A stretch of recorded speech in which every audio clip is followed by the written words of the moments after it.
Depuis le discours de mars de Netanyahou devant le Congrès, où il a été applaudi à tout rompre par les sénateurs qui se sont levés pour l'applaudir, il y a un revirement qui se produit, car ce signe, moi j'avais écrit que c'était un geste qui desservait la politique israélienne, et ça s'avère réel maintenant, puisque les citoyens américains se sont sentis humiliés par le fait qu'un chef d'État étranger vienne au Congrès dire voilà la politique que vous devez mener, et nous ne voulons pas de la politique de votre président, et qui soit applaudi par les sénateurs. Alors, les sénateurs sont élus par des campagnes électorales qui coûtent très cher et qui sont payés par des groupes financiers. Ces groupes financiers, une fois que le sénateur est élu, lui dit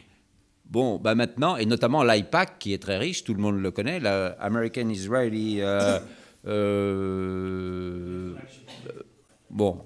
enfin, tout le monde connaît l'AIPAC. Un des groupes de pression les plus influents aux États-Unis pour soutenir la politique d'Israël. Mais il se trouve que depuis ce discours, il y a d'autres organisations juives de la diaspora juive aux États-Unis qui ont dit mais qu'est-ce que c'est que cet AIPAC qui représente une minorité de la diaspora juive aux États-Unis, qui se permet